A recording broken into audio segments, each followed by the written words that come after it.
New Super Mario Bros Wii doesn't quite roll off the tongue, and come to think of it, the notion of 4-player Mario doesn't seem like the most intuitive thing in the world. The biggest addition to the Super Mario gameplay here is the multiplayer focus. At any time, 1, 2, or 3 friends can join you in your single-player adventure and help you get through the levels. But while New Super Mario Bros Wii feels and plays like classics like Super Mario Bros 3, there are enough additions here, such as 4-player co-op, to make it a completely engaging title in its own right. I think it's safe to say that when New Super Mario Bros Wii came out in 2009, one of its standout features was the multiplayer.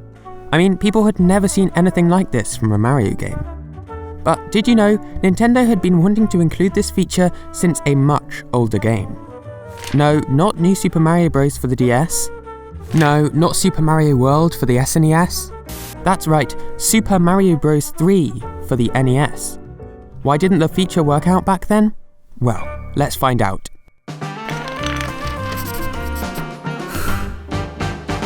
Hi there, welcome to Thomas Game Docs. So, Mario 3, huh? What a game. To this day, it's still the 6th best-selling game in the series, at a whopping 17 million copies. And it doesn't take an expert to see why. This game was kind of incredible. Keep in mind that Super Mario Bros. Was meant to be the final cartridge game on the NES, or Famicom as it was known in Japan. And so, Shigeru Miyamoto and his team at Nintendo decided to give the system one final send-off, in the form of a game like the world had never seen, a game that truly pushed the Famicom to its absolute limits, Super Mario Bros. But only 3 years later, Nintendo released a follow-up that I think no one expected, Super Mario Bros 3. Including full horizontal and vertical scrolling, beautiful new art, exciting new power-ups, a world map. It's safe to say that fans were, well, a fan of this game. I think that's putting it lightly. But before this game was what it is today, Mario 3 looked pretty different. And so, I'd like to go on a journey, looking back at how Nintendo came to make this absolute beaut of a Mario game. Let's take a look. To understand how Super Mario Bros 3 came to be, we first need to look to this guy, Takashi Tezuka. You've almost certainly heard of his better-known counterpart, the much-loved and revered Shigeru Miyamoto. But Takashi Tezuka also played a huge part in the development of Mario, and especially Mario 3. So, who even is this guy? Well, Takashi Tezuka joined Nintendo in late 1984, 1 year after the Famicom was released. Shigeru Miyamoto, who was still relatively new at the time, took Tezuka on a tour around Nintendo, introducing him to all the other employees. Before long, Tezuka and Miyamoto formed a sort of partnership. But they were still missing someone, Toshihiko Nakago. Now, this guy is even more obscure than Tezuka, and he wasn't even a Nintendo employee. No, he worked for a company called SRD, who Nintendo would often partner with when developing games. Nintendo would come up with the designs for the game, and SRD would program them. And Tezuka, Miyamoto, and Nakago soon formed a sort of team between the three of them, known within Nintendo as the Golden Triangle. And it was this triangle that went on to develop Super Mario Bros. In 1985. Miyamoto led the project as director, Tezuka served as designer and assistant director, and Nakago headed up the programming at SRD, though he also played a large part in deciding the game's design. And I think we all know what happened to that game. It was kinda successful, just a little. And so it was decided that Nintendo would develop some kind of sequel, known in Japan as Super Mario Bros 2 and elsewhere as The Lost Levels.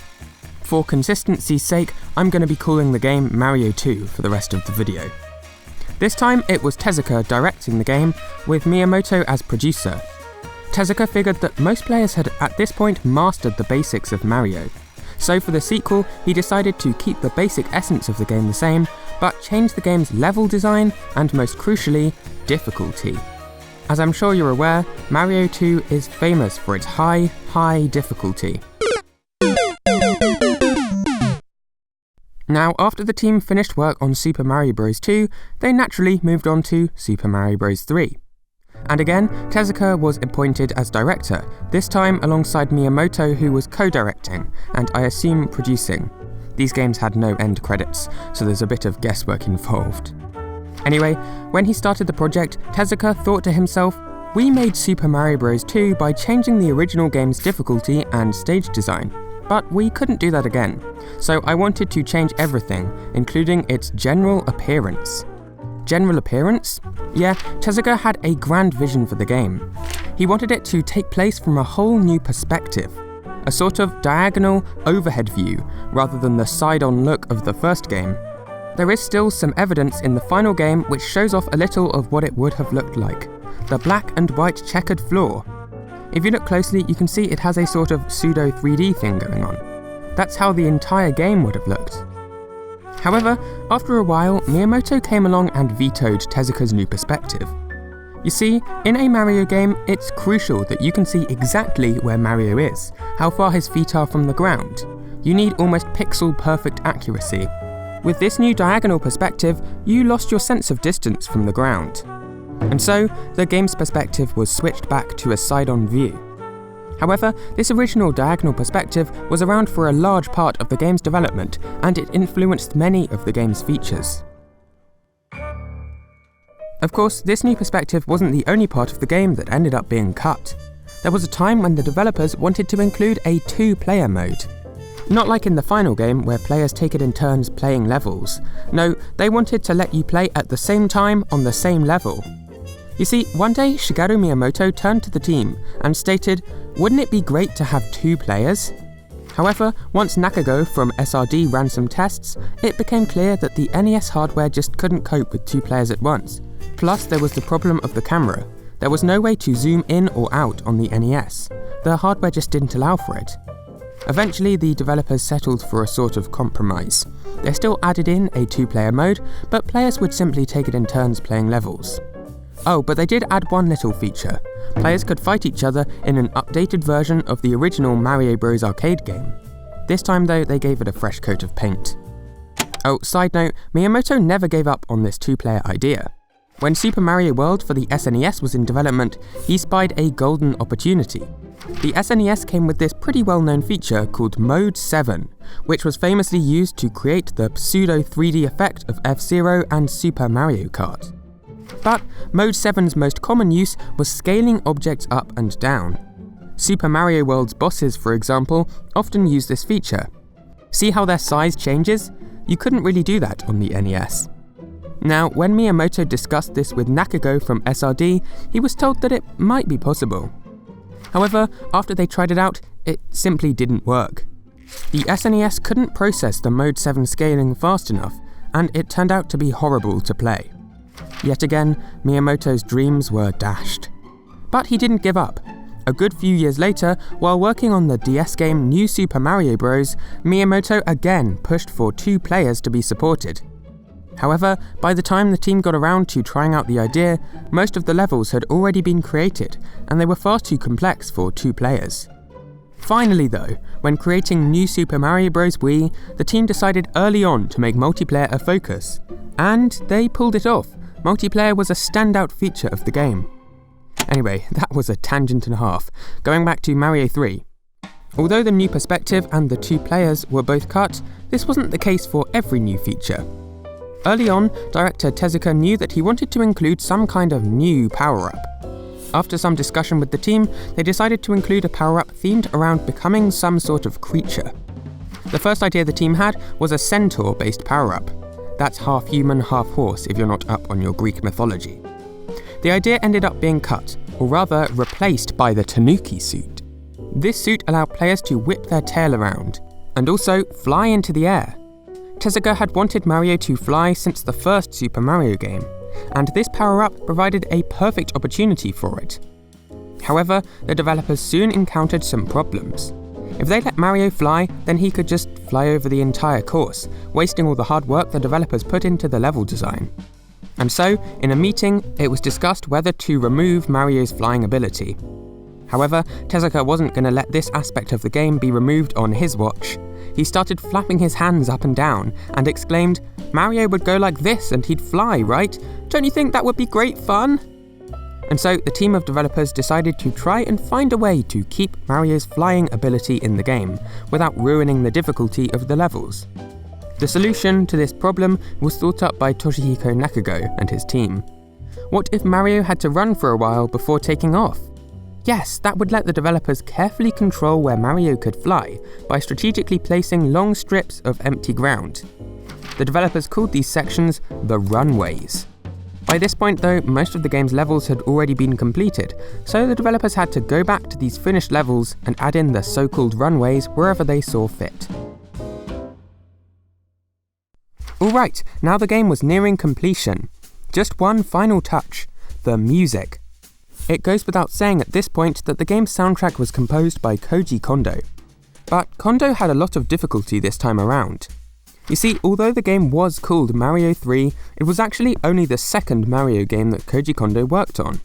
Japan's version of Mario 2, known elsewhere as The Lost Levels, didn't have any real new music. And America's Mario 2 was famously not ever gonna be a Mario game, it was Doki Doki Panic. Koji Kondo was the composer for Doki Doki Panic, but when working on the game's soundtrack, he wasn't thinking about Mario at all. And so we arrive back at Mario 3. Somehow Kondo had to compose something on the level of Super Mario Bros.' iconic music.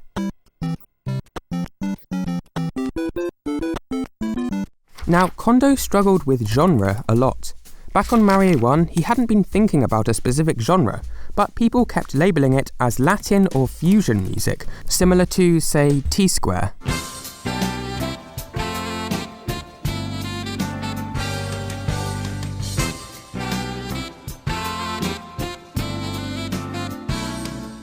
And so, to solve this problem, Kondo decided to write two different ground themes. And shortly before release, he played them both to Miyamoto and Tezuka. Now, Kondo doesn't mention any more than this in interviews, but I suspect that the two themes he played them were the normal ground theme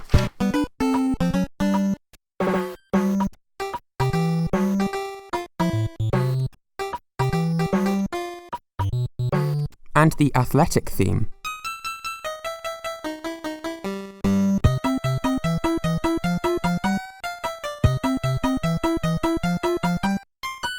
If that's true, then both of Kondo's themes made it into the game. And so, with the music decided on the 23rd of October 1988, Super Mario Bros. 3 was released in Japan. Now, what about the rest of the world? Well, they were kept waiting for quite a while. You see, 1988 was a pretty rotten year for game manufacturing. There simply weren't enough of the important ROM chips that made up game cartridges. Here's a headline from a 1988 edition of the New York Times. Shortage of memory chips has industry scrambling. And scrambling they were. Workers at 7 Hitachi factories had to work through their summer holidays to try to meet demand. Eesh, this was a pretty dire situation. Seeing this, Nintendo decided to delay the release of Super Mario Bros. 3 until the situation had sorted itself out. In the meantime though, they partnered with Universal Pictures to release this movie, The Wizard. Check out the trailer. Corey's taking his brother Jimmy on a ride, but Jimmy's got a secret. You got 50,000 on Double Dragon? That could make this the ride of their lives, with a touch of romance. I am not kissing a boy. And a ton of trouble. Got you. We're too late. They'll get there any way they can. Now, Video Armageddon. it's going to take a lot of guts. And the Wizard, Fred Savage. Now, The Wizard was described by some as a 100-minute long advert for Mario 3. And that wasn't completely wrong.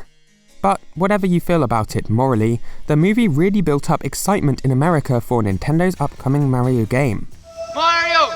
Mario! Mario!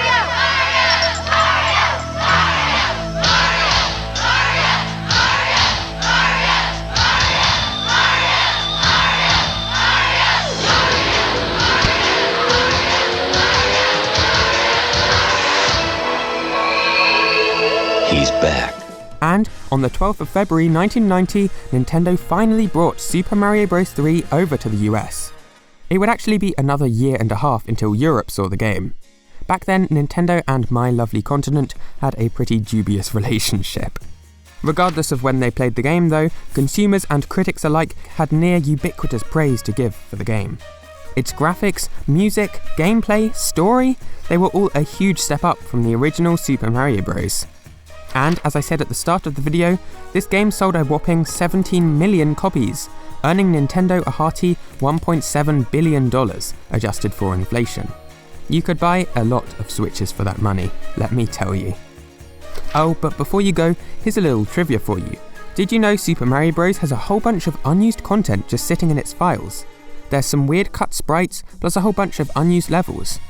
I actually partnered with fellow YouTube creator The Cut Content Of to share all of this and more. In fact, his video even features me as the narrator, so you won't even notice that you've jumped channel. Click here to check that video out. Honestly, I'd really recommend it. And for more of my videos, be sure to subscribe. Okay, see ya!